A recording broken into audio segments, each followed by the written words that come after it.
Welcome to the Bridge and the Generation podcast. My name is Malak Arif, and today I have a very, very special guest.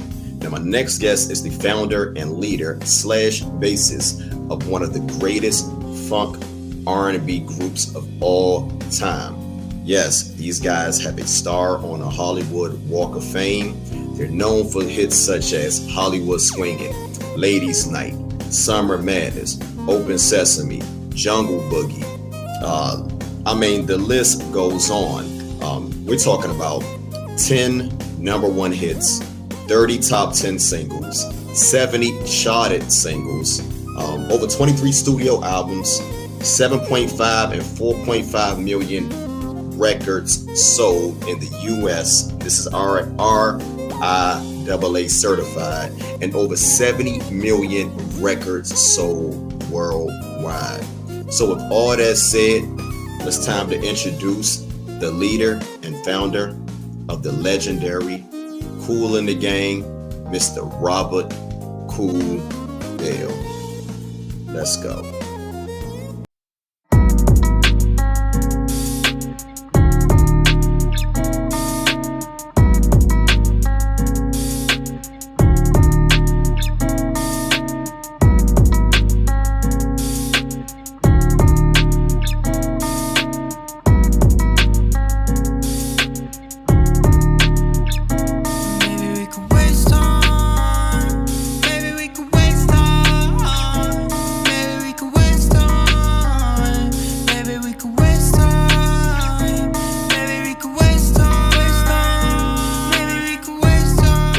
Bridging the Generation podcast. I am your host, Malak Arif, and today you guys are witnessing epic. This is of epic proportion. This is one of my favorite artists of all time, one of my favorite, not groups, but one of my favorite bands of all time. We're talking about 75 million records sold. We're talking about over 10 number one records. We're talking about over 50 charting records. And with no further ado, welcome to the Bridge and the Generation podcast, the one, the only Robert Kool Bell. How's it going, brother? I'm doing wonderful. How are you, Malak? Hey, I'm doing great. I'm pretty sure I'm missing a couple of things, but we're going to tackle all that. I don't want to keep you here all day, but we're going to get into all of that. Okay. If we can. So first of all, I want to, a lot of times when I have guests come on the platform, I got to ask about, how they've been maintaining during this entire pandemic. I know you had a lot of stuff going on, but before we even get into that, how have you been maintaining during this pandemic? Well, we've been down here, which we call OTC, the Old Town condo, and we've been doing a lot of social media stuff. A lot of Zooming, and it's been keeping us going down here. I'm talking to different radio people who normally wouldn't ask the question that they had. And I had one guy, he asked me, he said, listen, we're going on. And he said to his listeners, if you want to hear Joanna, or get down on it, tune off. He said, I'm going back to the 70s. Oh, that's... If you're talking about... Preach, brother, preach. Hollywood Swingin' or... Jungle Boogie. Open Sesame. You're right. He said, now we can talk. Yeah. I love that era. I love, one thing about you guys, man. You guys are one of the most underrated but consistent artists in R&B, soul, and hell, I'll even say pop history. You guys were super consistent. So let's go back. I want to, first of all, before we even get it started, a lot of people want to know, how did you get the name Kool? Like, I always thought that was like the greatest name for a lead in any band, any group. So how did you come about getting that name, Well, Malak, we have to go back. Let me start. 1964, we called ourselves the Jazziacs. And then the name was changed to the Soul Town Band. Okay. And then we changed it to Kool. and the Flames. And then we had to change it again to Kool and the Gang because you had James Brown and the Famous Flames. No doubt. Yeah. So we didn't want to have any problems with the Godfather. No doubt. My Kool is the name that I came up with. I was born in Youngstown, Ohio. I came to Jersey City back in 1960, and we got together with the original members in 1964. The members that are still living is myself, George Brown, and Dennis Thomas. Okay. Now I lost my brother about 6 months ago. Ronald Khalees. Yes. Sorry to hear. He was the keyboard player. He played and trumpet. He played everything. But he played everything. Yeah. But we so You're right used to seeing him on them keyboards. You're right. And so we changed the name to Kool The Gang. Okay. Kool The Gang. My name Kool came up from in Jersey City. No And doubt. when I came to Jersey City, old country boy coming to Jersey City, I realized everybody had a nickname. So I had to fill in. So it was this guy who called himself Kool, but he spelled it with a C. And I like that name. And I picked that name up and I spelled it with a K. And that's how I got the name Kool. Okay. Now, like you said, originally you're from Youngstown, Ohio, because a lot of people associate you guys with New Jersey. So talk about growing up in your early years in Youngstown, Ohio, you learning how to play the bass guitar and getting involved in music as a whole. Well, I didn't stay in Youngstown that long. We left Youngstown in 1960. I was only 10 years old. So Okay. most of my career started in Jersey City. Okay. Youngstown, what I can say about Youngstown, I remember my brother and I, we used to take these paint cans, and depending on how much paint was left in the can, created the tones.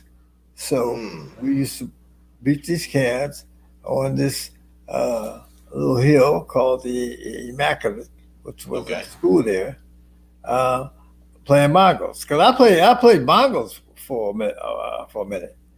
And Okay, so you played bongos before you played the bass guitar? I played paint cans and bongos. Oh, okay. No doubt. And so Robert Mickens' brother played guitar. And Robert Mickens is one of the original members of the group. Mm-hmm. And his brother had this guitar, and I learned how to play one song on one string called Coming Home Baby. So we were working in a club in New York, Cafe One. And my brother said, man, why don't you come up and play that one song that you know on one string? And I did that. It was Coming Home Baby. And that was the beginning of me playing the bass guitar. Okay. And see, a lot of people may not notice, but you guys were kids. You guys were pretty much kids when you guys started. Like you said, the first incarnation of Kool the Gang, the Jazzy Ad. I don't want to mispronounce that. The Jazzy Axe, you got it. Okay. Jazzy. So Jazzy Act. So talk about the vision early on, those early years, because again, when we think of Kool the Gang, we think of hardcore, funk, gritty soul. But again, you guys had a name like the Jazzy Acts. So what were some of your early influences starting off? Well, me as a bass player, I was into Ron Carter, Reggie Workman of the Jazz Group. Legend. And my brother was into, of course, John Coltrane. Of course. Dennis was into Cannonball Adderley. Spike was into Freddie Hubbard. George was into Philly Joe Jones. So this is the type of music that we were listening to. But then when we got involved with an organization called the Soul Town Review. Now, the Soul Town Review was trying to be like the Motown Review. Okay. and we became the Soul Town Band. Mm. So we had to learn all these Motown songs because you had about 10 artists that were singing Motown songs, and we became the Soul Town Okay. Band. So started from there. So now here's from the jazz thing. We had to learn, the Motown thing. That time I listened to Jameson because he was playing James all those Jameson. tracks.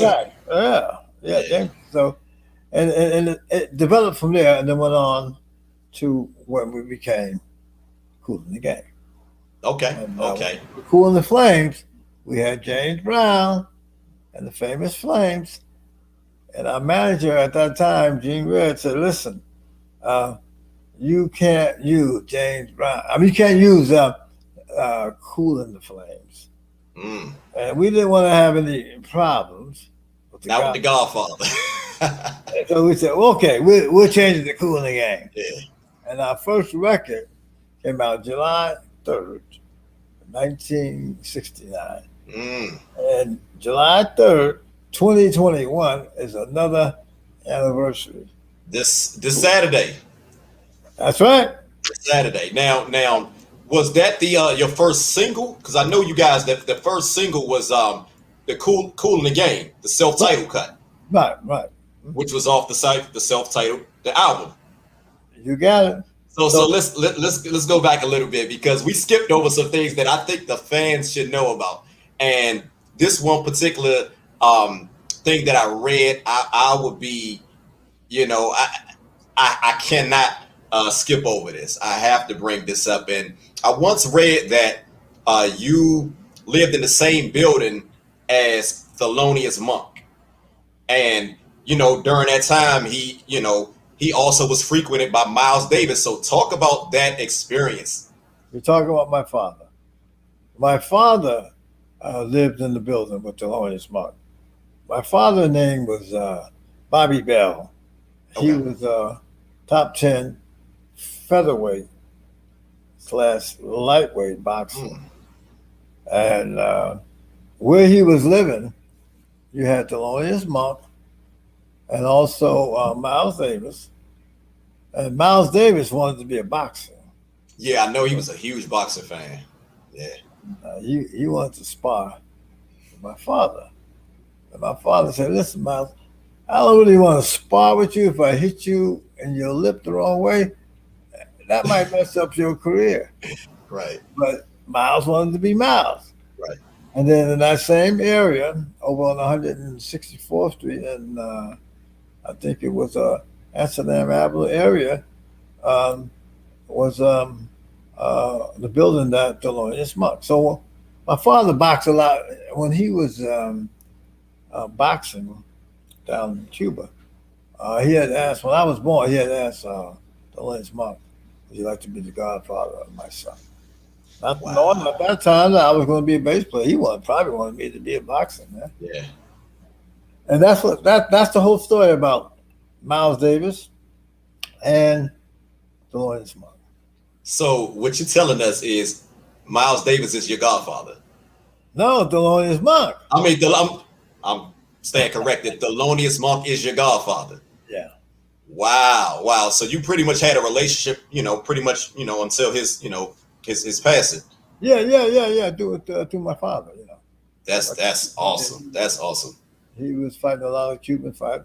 Back before the sanctions of Cuba, Dizzy, Gillespie, all those guys used to go to Havana, to Cuba, Okay. and play. And my father used to box. It's almost like the guys that followed Mike Tyson. The different artists today was into Mike Tyson, Mhm. of course, Muhammad Ali, etc. Okay. So that's how that all came about. That make a lot of sense. That make a lot of sense. So look, let's fast forward. So here we are. You guys put out your first record, 1969, like you said, July the 3rd. And but what led to you guys signing with Delight Records? What was what would you say was that pivotal moment where you guys feel like, man, we're ready to take this thing to the next level? Well, we met a guy by the name of Gene Red. And he Okay. became our first manager. Again, Gene Red's father was working with James Brown. Gene Red had a production company called Red Coach Records, Okay. and he had some contact with Delight Records because of, that first record was on Red Coach, and then it was flipped to Delight Records Okay. because Gene made a production deal. Mm. That's how we ended up on Delight Records. Okay. So at this time, you didn't have this plethora of bands that, which came later, like Earth, Wind and Fire and the Isley Brothers. So, what was the competition like in those early years? Those early records touring and things of that nature. What was it like? Well, we were kind of doing our thing. I mean, we was more instrumental band. Although on our first album, we did cover a couple. One song called "Since I Lost My Baby." The Temptations. Yeah, the Temptations. And but we went on doing our thing. I mean, we had like "Sea of Tranquility," "Breeze and Soul," more instrumental Mm-hmm. at the time. And then we went into the Good Times album, and we had more songs like "Funky Granny," "Funky Man." Now I gotta ask a question. Yeah, Now, was the Funky Granny, was that a response to Ohio Players' The Funky Worm? we did "Funky Granny" first. Then they came up with the "Funky One." Because I know they came out the same year, but I just never knew which one came out first. I think we came out first. Okay, because I see both of them came out in 1971, but Yeah, I don't know which one came. Okay, all right, that's hey, I just learned something. yeah, absolutely. So look, during those early years, you guys put out some really solid albums. That first Kool the Gang project, which had Kool the Gang, Kool's Back. I love that. I love that one. Rappers then went through Okay. that. Well, we're gonna get into all of that, but you had Live at the Sex Machine, Live at the PJs, Music is the Message, and a lot of great songs came from this period, but it seemed as you guys just could not cross over at that time. So was it ever any pressure from the labels as far as like you guys, the direction that they wanted you to go, or how content were you guys as far as um, Well, the yeah, product that you're releasing? we did come up with some pressure from the record label. Um, Around mid 1974, 75, you had that big record out by Soul Makusa. The name of the song was Soul Makusa, Mm, Mongo to Bongo. I know the bango, yes sir. And then the record company came to us and said, listen, you guys have been doing some territorial hits and etc. He said, but it's a big record out, and the producer want to work with you, and we like for you to work with this producer.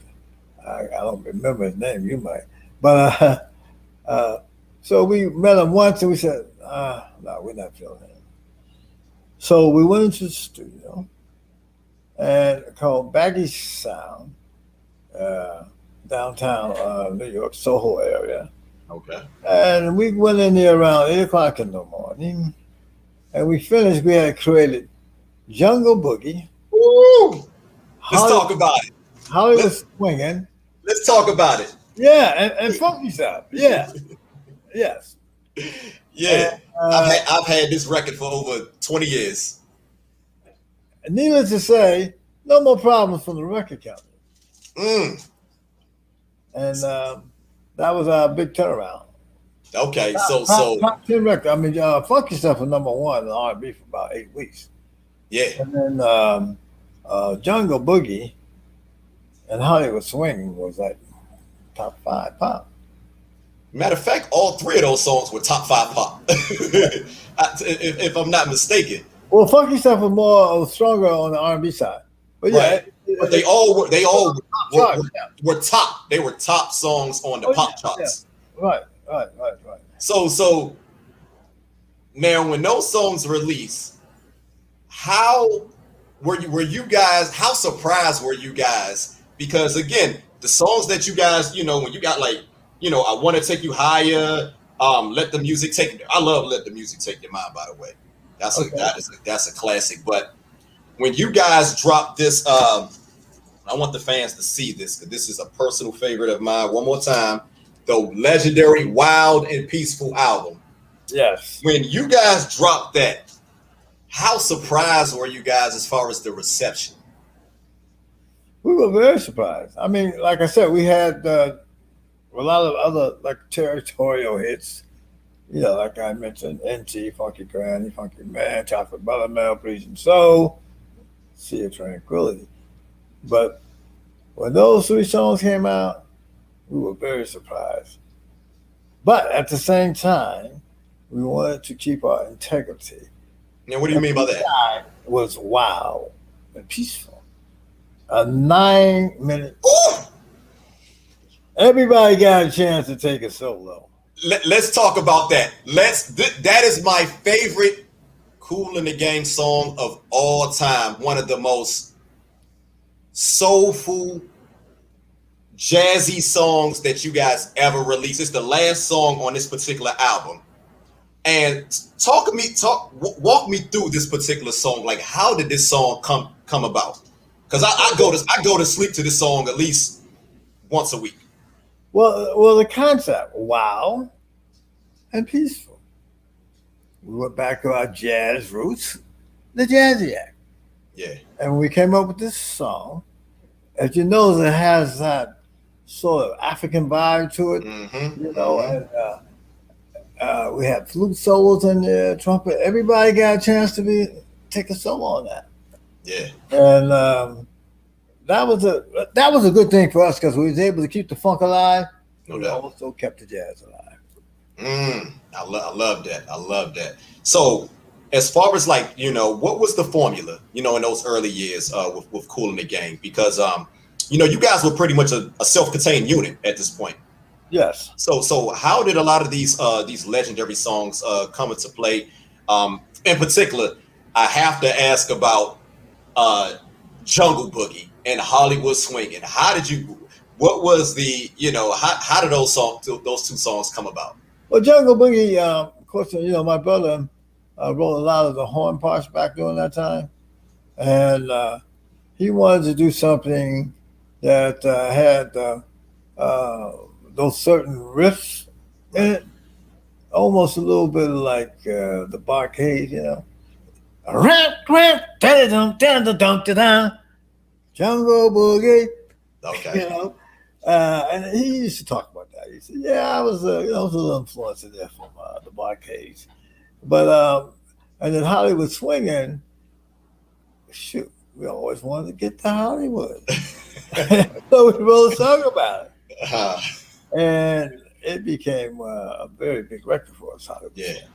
Yeah. In fact, if you know Frankie Crocker, they used to call Frankie Crocker the Hollywood Rocker. And legendary New York DJ. He broke that song in New York, Hollywood Swingin'.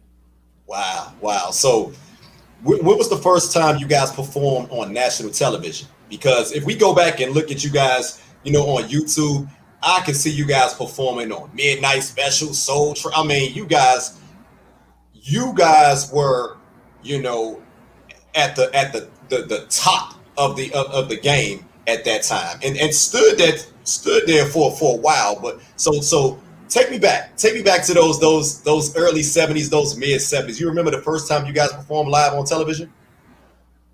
I don't remember the first time, but I mean, you're talking about Soul Train and American Bandstand. There was one show. I'm trying to think of the name of it. I think that was the first one because they had Earth, Wind, Fire was on there, and we were on there. Okay. I can't remember the name of that particular one, but definitely a lot of Soul Train and American Bandstand. What was it like when you guys got a chance to get that first those first hit records, and then you got a chance to go back to Jersey City? What was that feeling like? We made it. How did your lives change? That was a good feeling. But my very first record, of course, with Kool and the Gang. Yeah. At the Apollo Theater, and it was this group called Willie Feaster and the Mighty Magnificent and Skip I've never heard of them. Pace Brother. And man, we was on the show with them, man, they blew us away. Man, they were dancing and singing and we was kind of still into the jazz thing. Yeah. And they ran us back to Jersey City. And that's what we said, oh, man, it's about not only the songs, it's about show business. That performance. So we had to put together a show. Yeah. And we finally got them back at a club called the Cheetah. Talk about it.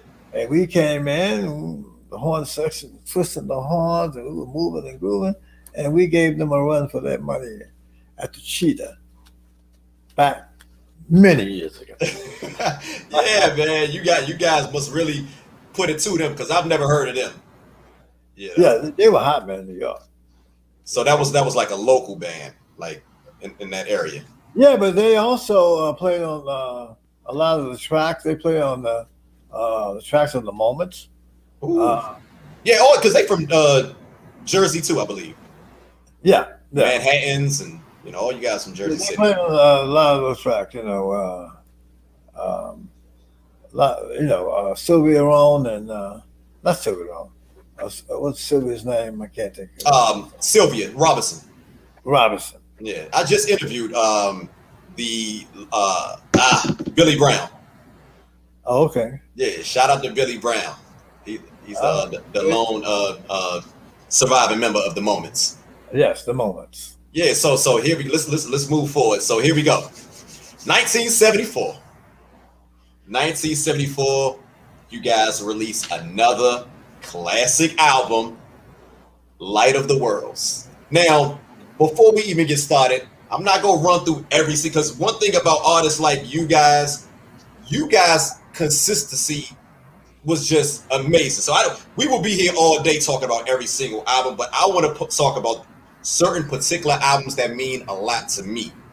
So with that said, let's talk about this Light of the Worlds album. And the lead single of that song was Higher Plane, which went to #1. So let's talk about the vision. After Wild and Peaceful, you got Light of the Worlds, you got Higher Planes. So let's expound on that. Well, we were expanding from Wild and Peaceful to Light of Worlds. Guitars, the late Charles Smith came up with the song Light of Worlds.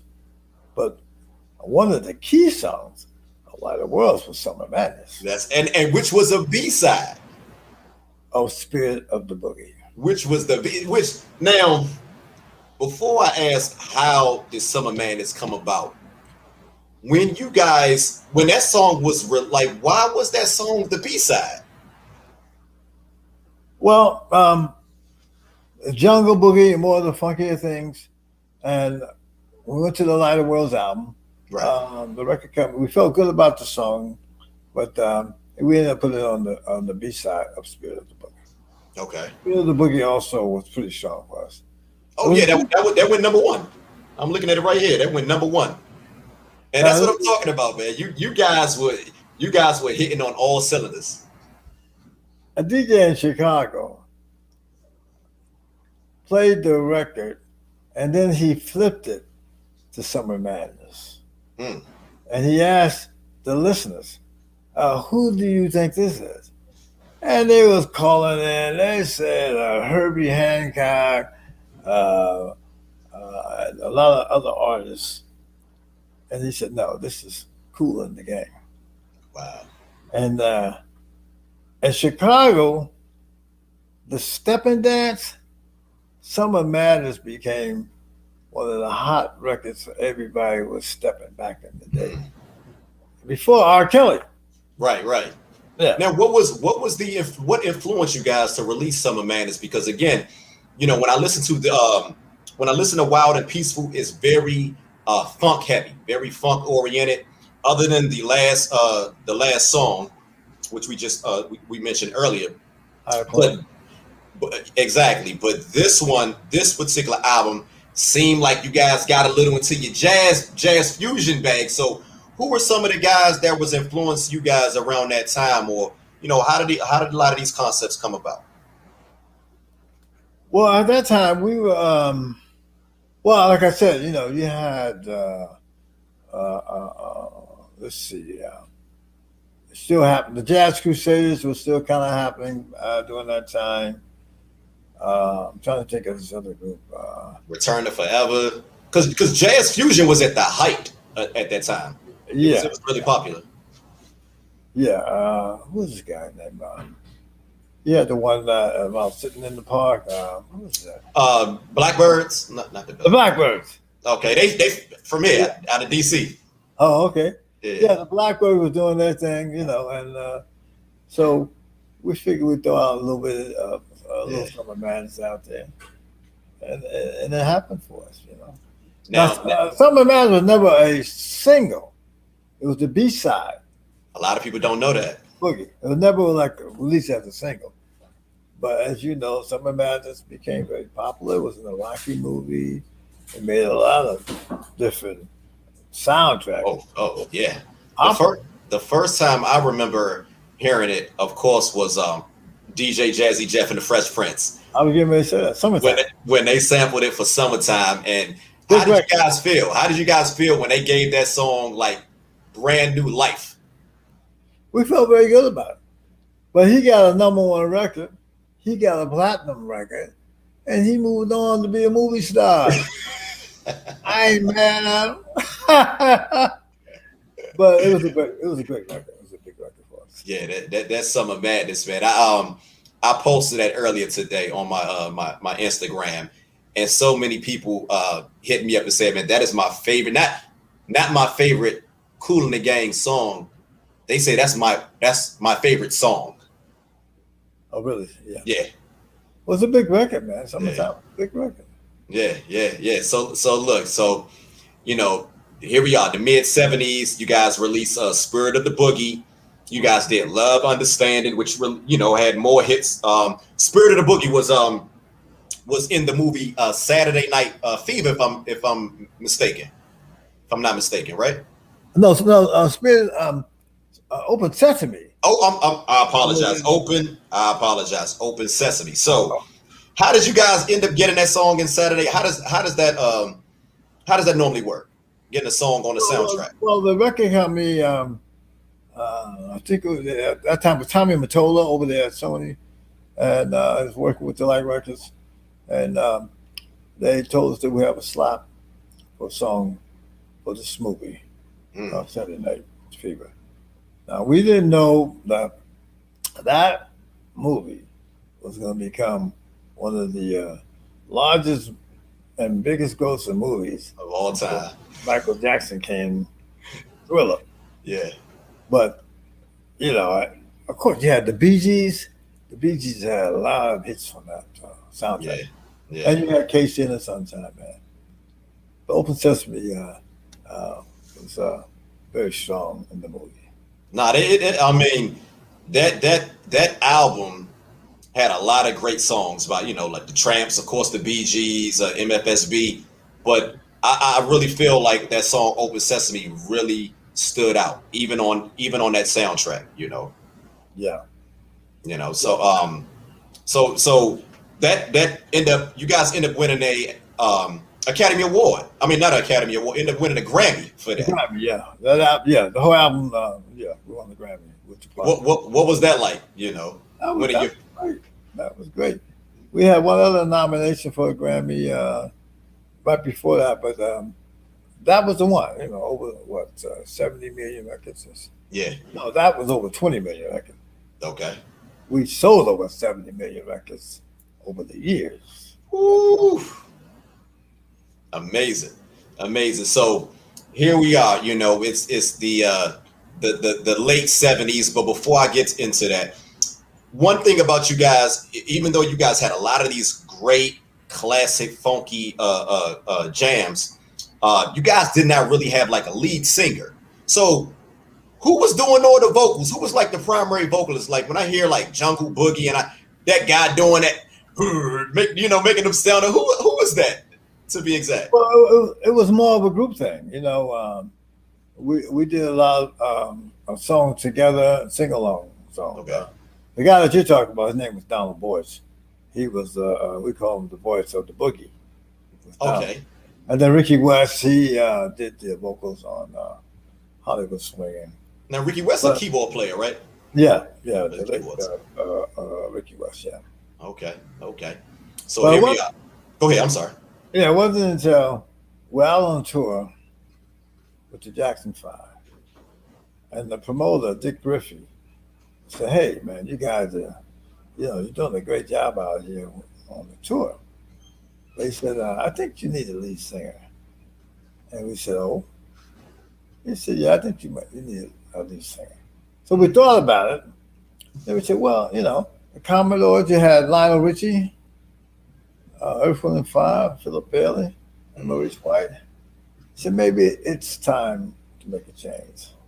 And at that time, they was bashing disco sucked, and they were burning records and albums in Chicago and all this kind of stuff. And I was hanging out in New York, and no, before that, JT was working with the people that owned the House of Music, and we didn't really look around for a whole lot of people. They recommended him. Right. We were doing the next album there. He came by, and my brother played some chord changes. Sing this, sing that, sing this, sing that. Sing a little jazz, sing a little funk. And he got the job. Now, when we go back to hanging out in New York, my wife and I was hanging out in New York, and we noticed that Studio 54 and Regimes, there was a ladies' night. I said, "Wow, that's a great idea." So I went back to the guys. I said, "I got two things, or two concepts for this new album." They said, "What?" I said, "Hanging out," because that's what I was doing. Right. And they had, and ladies' night. And oh, wow, ladies' night. Woo, that's it. And Yumir Diodalo was also the producer. Now, before I gotta stop you for a second. I gotta stop you, Mr. Bell. Yumir Diodalo at that time was known for like jazz fusion. Yeah. A lot of these classic jazz fusion albums. How in the heck did you guys end up linking with him? Because I would have never seen that coming. Like I said, if I was around back then, I would have never saw that coming. Him linking up, because you guys were so funky, and not saying that he wasn't funky, but he was known for a lot of that different type of like I said, jazz fusion type music. So how did that connection well, it worked fine for us because Diodalo was producing his new record at the House of Music in West Orange, New Jersey. JT knew the owners, and he was trying to do some things over there at the same time. So when he was asked to be a part of our new project, Diodalo said yes, and we said, "Yeah, Diodalo." And so you guys did not seek out him. You guys did not seek out him. He seeked out you guys. Everything happened in the house. Awesome music. And so we said, Diodalo, because of our jazz background, oh yeah, that would be great. So when Diodalo became a part of the project, we felt that we could be a little bit more jazzy because of Diodalo. He flipped the script. He said, "Listen, man, you have a lead singer. Yeah. So you have to work around the lead singer. Because we were used to just playing through the whole track." And Diodalo kind of like said, "Hey, you got to make room for the lead singer." And he was right. So like on Ladies' Night, you still heard Kool The Gang, but, bits and pieces.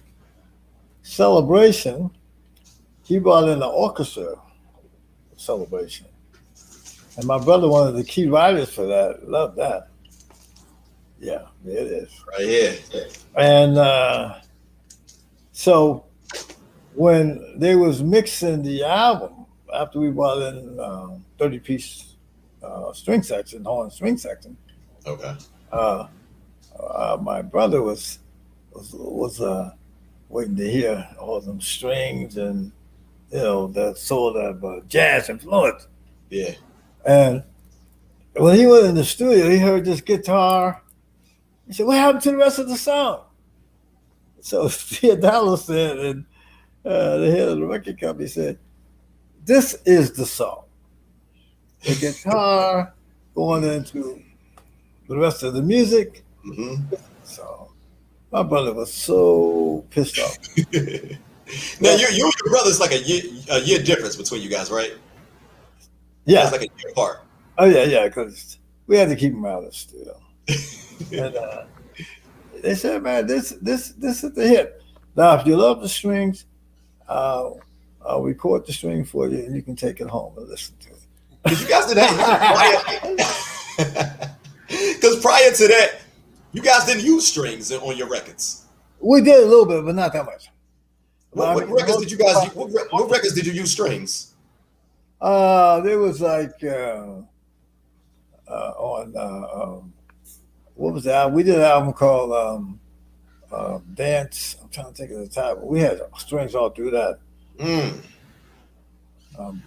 can't think of it. You told like one of those albums from the late 70s. Yeah, we had strings in there. Okay. It was a big. I don't remember. Yeah. As much of a fan of you guys that I am, I'm gonna be honest. I don't really remember you guys using strings until Diodato came. But again, hey. No, we did right before that because we were trying to deal with the whole dance thing. Yeah. Everybody's dancing. Everybody. 1978. Everybody's dancing. Yeah, I thought that was a really solid album. Yeah, I thought that was a really, I don't know why the record label. I don't know. I don't feel like they promoted that. Like it should have. So I like that project. That's a sleeper album right there. Yeah, but we had a lot of strings album. Yeah. Okay. So now you guys, JT enters the fray in 1979. Now when he was introduced to you guys, was there ever like any pushback? Like, hey man, I don't know if this gonna work. Like, we already got a formula. Look at our track record. We've been doing pretty good without a lead singer. So, was there ever any pushback, any friction? Initially. No, because the fact that we wanted to try it out, as a suggestion from Mr. Griffey, we said, okay, let's try to make this thing work. So it wasn't no pushback. It was like, okay, this is different. We got somebody that's doing lead now. Let's try to work it out. Okay. Well, Diodato was definitely, and Jim Bonifant, who was the engineer at that time, we tried to work together to make it happen. And that first album, Ladies Night album, was huge, was platinum. Hey, and I would be remiss not to bring up two of my other favorite songs on that album, and those two songs is Too Hot and Jones versus Jones. So before we talk about Too Hot, how did Jones versus Jones come about? Well, same writer, George Brown. George Brown wrote Too Hot. Okay. And, the story, 17, high school sweethearts. High school that sweetheart. love was so brand new. It got a little rough. And they got a divorce. Now comes the lawyers. The concept of now you got Jones. Yeah. Jones. Wow. So now that I think about it, it's safe to say that album is a concept album. Yeah, pretty much so. Got the song Jones versus Jones. And I think Jones versus Jones was on the next album. After Not Too Hot was on. Yeah. Matter of fact, you're right. It's on. We had to do the follow up. That's on. Ooh, yeah, you're right. That's on Celebration. I think that was on something special. Jones. Take me way back. No. Here we go. Celebration. Jones versus Jones. Oh, no Celebration? Okay. Yeah, it's the second song on Celebration. I don't know why because that particular song it sounds like, in my opinion, it sounds like it would have went really well on that first album. That vibe that I get on, from that Yeah. particular song. So I stand corrected. Right. You guys got so much great That music. was right after Ladies Night with Too Hot and then Jones versus Jones. Yeah, so they was released very close. Yeah, less than a year apart. So here we go. 1980 Celebration. We, like I said, you told you told us how Celebration come about. But how did you guys feel about that song being like used during a lot of sporting events? If I'm not mistaken, was it used like for like Super Bowls, NBA championships? What was that feeling like? Having that song used. We felt very good about that. Super Bowl, championship, soccer game, mitzvahs, you name it. Even when the Hotchkiss came back from Iran, they played Celebration. I forgot about that. Played on the space station. Wow. When the astronauts got up one morning, they played Celebration. Yeah. So would you? Is it safe to say that's your biggest song? Because you guys have got a lot of hits, but that Celebration, like I remember going to like my kids' school when they was young, and when they used to get out, they used to play Celebration like when they let them out for school.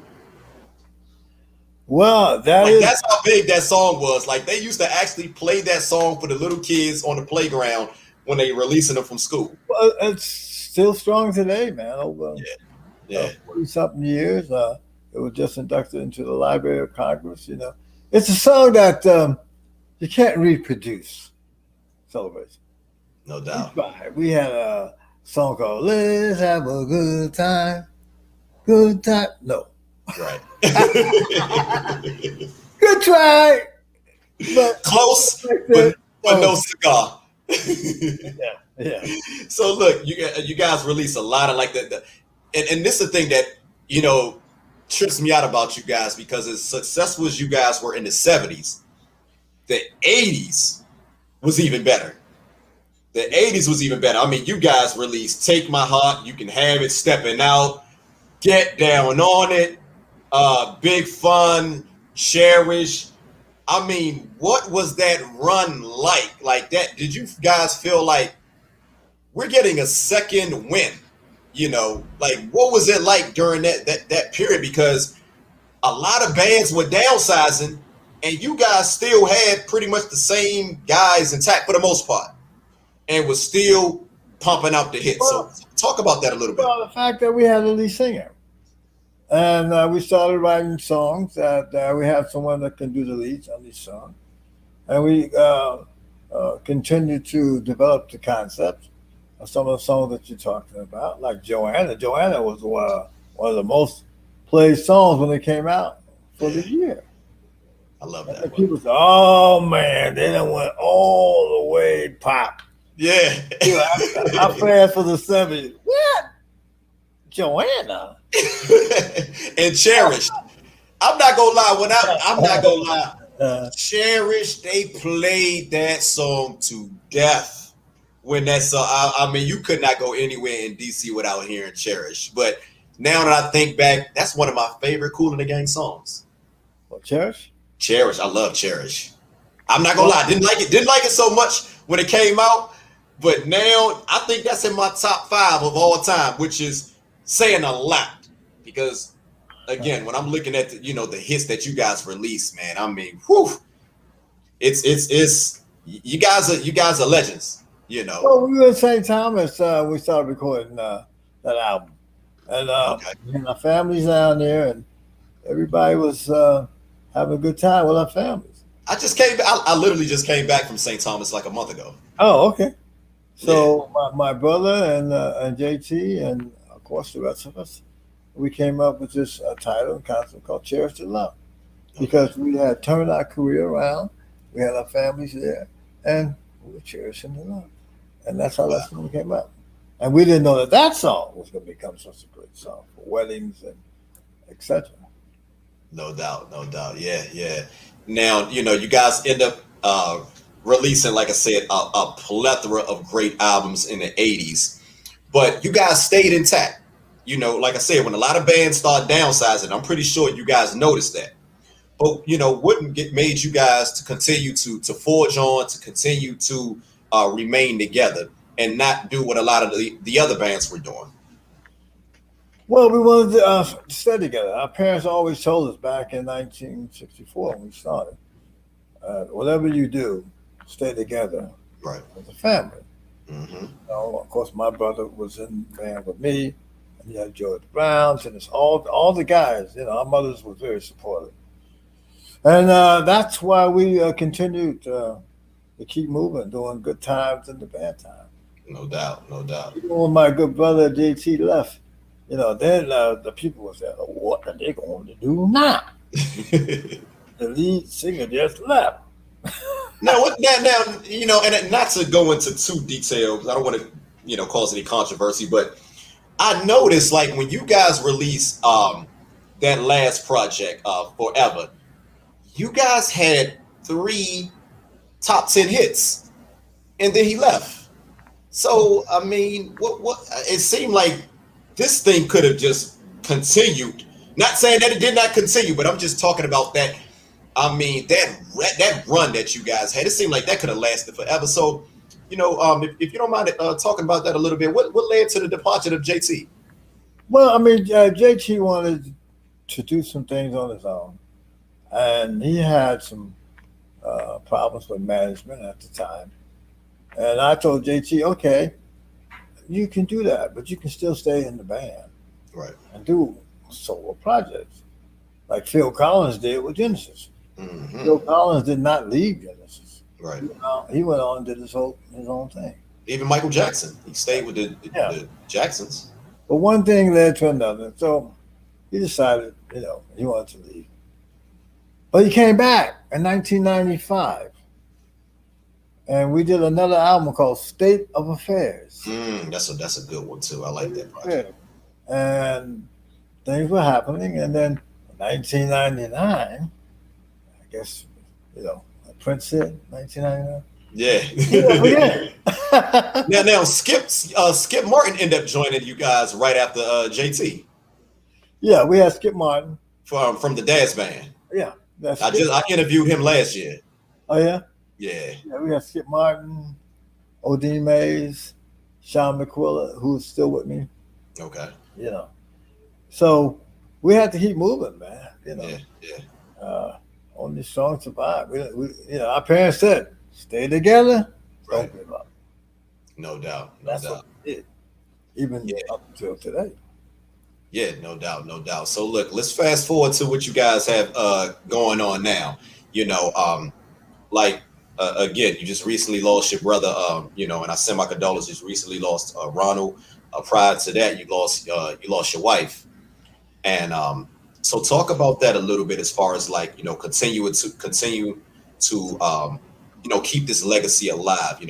How difficult has that been?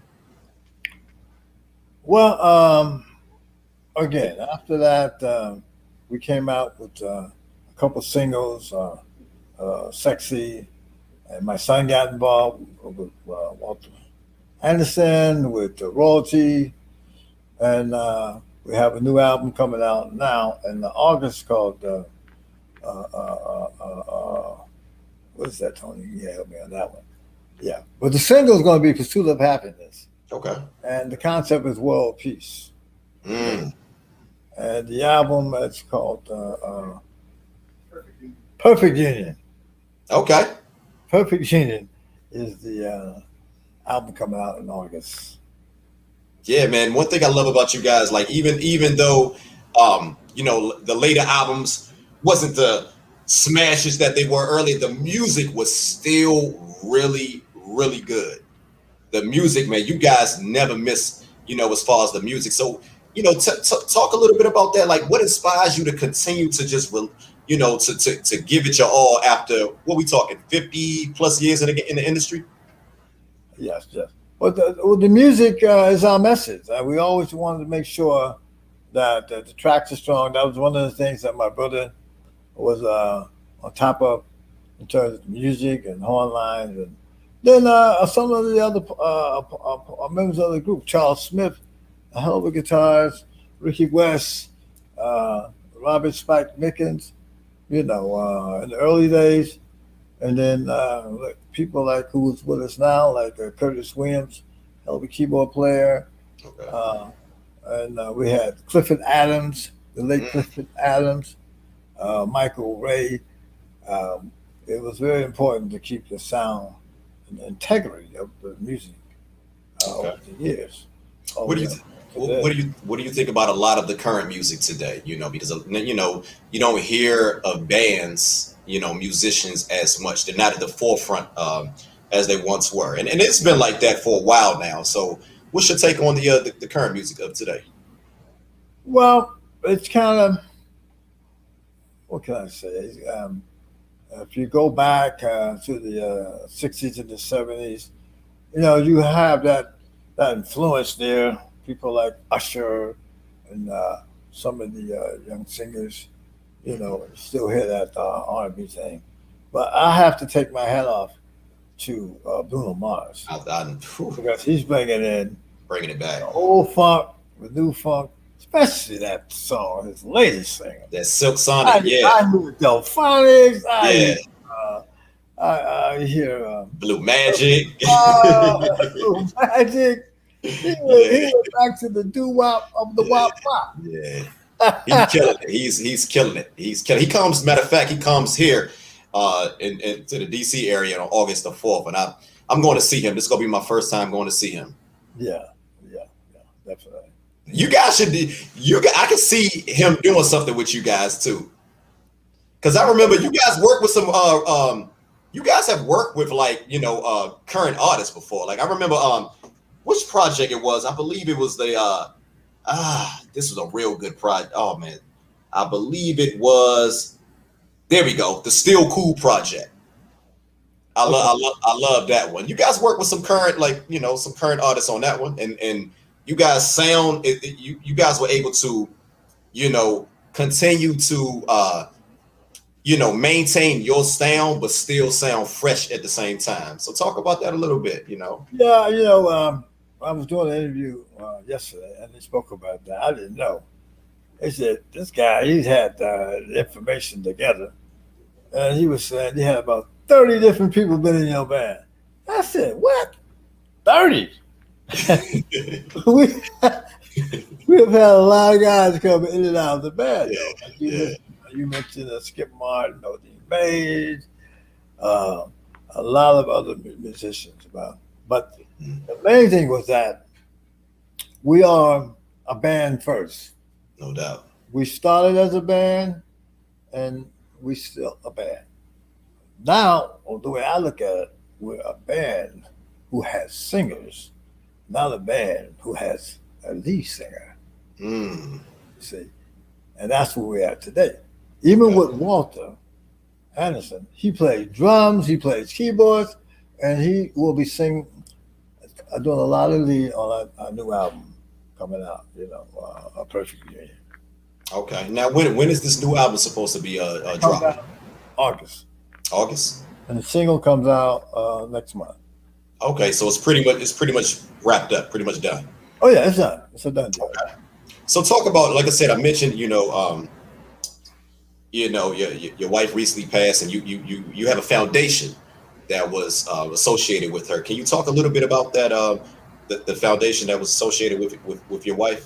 Yeah, it was the Cool Kids Foundation, and her thing was to have music in the schools, to bring music back into the schools, and I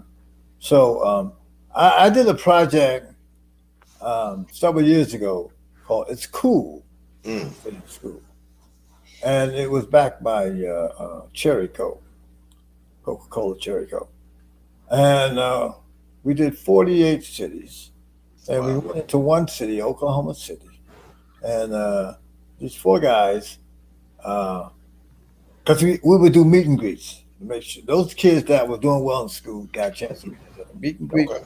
before the concert. So they said, "Yeah, we're doing great in school and everything, but we like to sing a little song for you."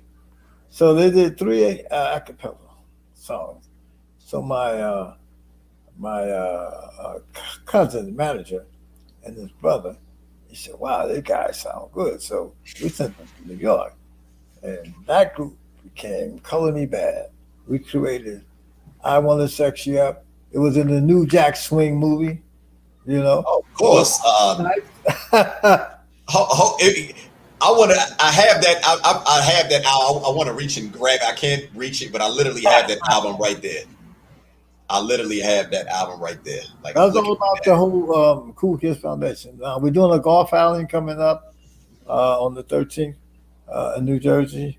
Uh, Mm-hmm. we're raising funds for the Cool Kids Foundation, Okay, and we want to continue to push her idea and her concept, with the Cool Kids Foundation. that's beautiful. That's beautiful.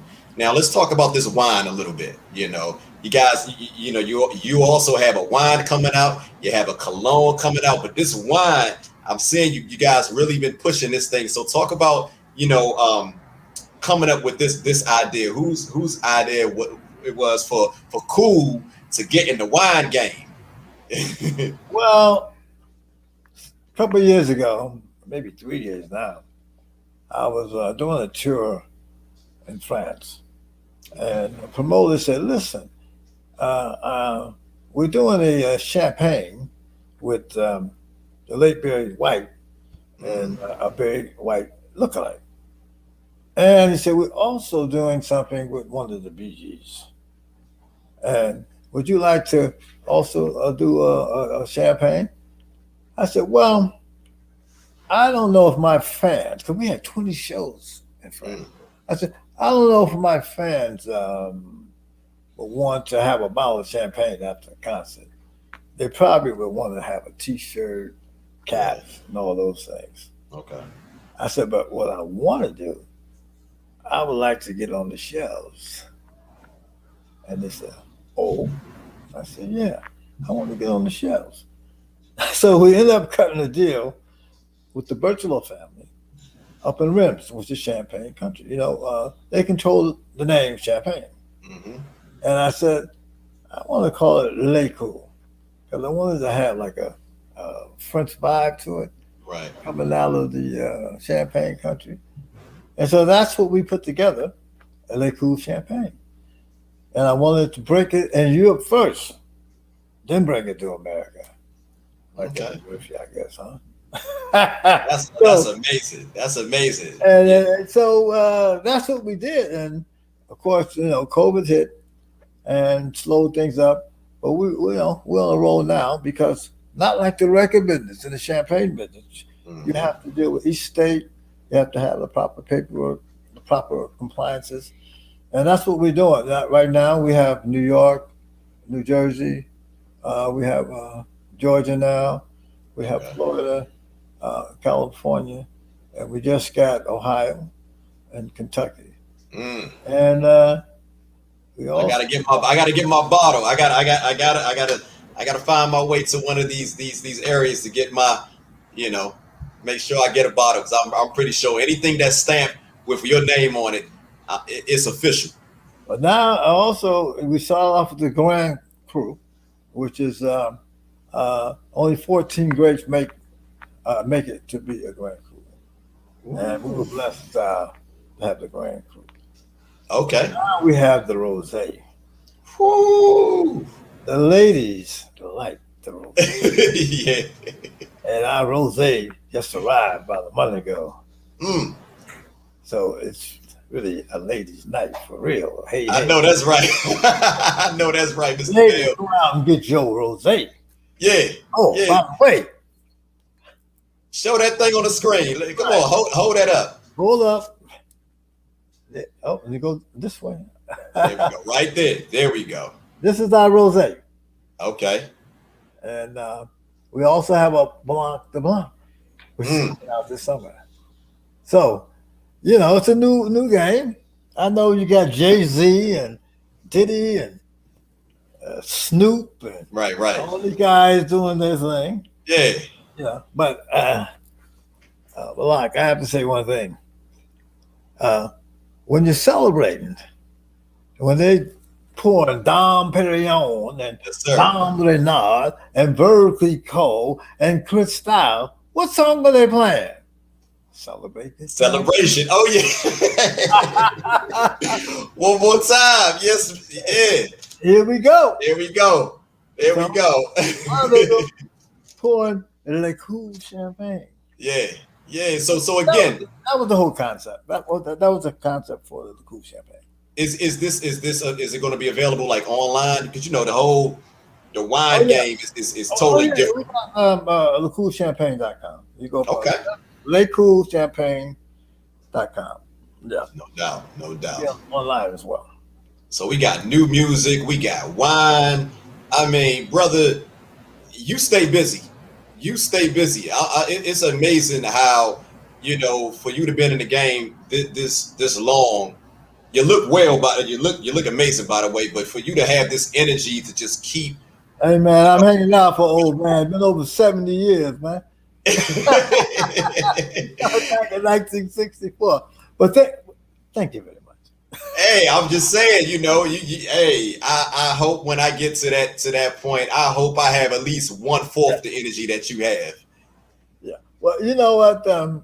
With the whole pandemic thing, and we've been off the road for a year and a half, and we only did 4 shows. But this gave me some time, along with my cousin Tony over here, to get into the whole social media thing. Because I'm old school, man. But when Angelo, I gotta give him a shout out. Shout out Angelo. He started putting these social media things together. I said, man, you gotta do 3 or 4 Zooms. I said, what Zoom? You talking about the Commodore's record? Hey, but look, hey, Robert, but look, it's better if you look at it like this. It's better than actually having to go to the radio station. You're right. Go here and go, all over. You can just Zoom this this StreamYard, this Zoom. So I'm not mad at it. We sit here in the OTC and we talk to the world. There you go. So it's a good thing. Yeah, but it's been good, and matter of fact, it's been so good. I'm kind of tired of going back on the road. Well, look, I'm trying to do it. Hey, look, everything that you have been, the past 20 plus years is just icing on the cake. You guys were solidified 30 years ago. If we want to be technical, if you guys would have just stopped in 1979, you guys would been on, you guys are legends. So knowing, the output that you guys have the contribution that you guys have given to the music industry, what are some of your most proud moments? What do you, what do you want to be remembered, after everything is said and done? Well, music has always been our message. We have had songs like Who's Gonna Take the Weight, songs like Love and Understanding. We played in Kenya for 500,000 people. Jeez. Cool. For AIDS awareness. And the hook was no glove, no love. So you young people, we can't tell you what to do, but protect yourself. No doubt. We drew 500,000 people in front of the Ministry of Health. Wow. Now, that was a great accomplishment. Of course, we did play with Elton John. We did 48 shows with Van Halen. We did 10 shows with Kid Rock. When Sammy Davis Jr. was alive and he hosted Johnny Carson, we did all of that. I mean, but we're still here. Still here. And recently, 2015, you guys finally get your star on the Hollywood Walk of Fame. And that was on my birthday too. Oh, okay. Yeah, that was October 8th. And now we were inducted into the Library of Congress. Now, they need to stop playing and hurry up and get y'all up in that Rock and Roll Hall of Fame, because I don't understand what's going on. That's the one that we don't have. I don't understand that one because I don't either. Go ahead. I'm looking at your catalog and this is ridiculous. Every single album, it's like all you guys do is just release top 10 hits on an R&B pop. Like, I mean, this run, especially considering when you think of a lot of the great bands, because I don't like to call you guys a group. You guys are a band, musicians, great musicians. You guys are one of the greatest rhythm and blues bands of all times. I don't understand this. So How we go fix this? When we go get this? What do I need to do? Well, maybe 2022, when they know what to do, because we have done what we've done, and we continue to do it. I just came back for my cousin and I from Zimbabwe. Right. We're doing something for Muhammad Ali's memorial in Zimbabwe. Now, I've been all through Africa, but never to Zimbabwe. And we're doing a thing called Zim is Cool. And the African Liberation Museum is going up. And we're up for that. Wow. That's not And our record, Pursuit of Happiness, is already #1. That's what I'm talking about. Been a group outside of Zimbabwe to get a #1 record in Zimbabwe ever since, of course, the late Bob Marley, because he was a part of the revolution. Right. Okay. But and I'm partners with Dusty Bacon, and I'm hoping that the Houston Astros go all the way to the World Series. Oh, you mean the manager, Dusty Baker? That's my partner. Wow. And I had no idea. Kool Baker Energy for Africa and the rest of the world too. But our focus right now is Africa. No doubt. What's the reception like in Africa? Oh, it's been great, man. Yeah. I mean, we were up in Victoria Falls. It's one of the 7 wonders of the world. Wow. And we're going to be doing a point of destination, and we call it Celebration. In Zim, up in Victoria Falls, and then Hawaii. No doubt. Well, look, Kool. Oh my goodness, this has been an honor, a pleasure, and a dream of mine. And on behalf of Bridging the Generation podcast, on behalf of the culture, thank you for all of your contributions to the recording industry. And I wish nothing but success, more success. And I know everything that you put your name on, everything that you put your hands on, is going to come out to be something of great worth. So thank you again, brother. Thank you so much. Thank you. And I have to always thank my fans for supporting Kool The Gang. I mean, to be around for over 50 years. Some groups can't be together for 50 days. I mean, people's getting away, man. Think back. Did you ever think that it would last this long, though? Like when you guys started? It's been a hell of a ride, and we thank God that we're still around.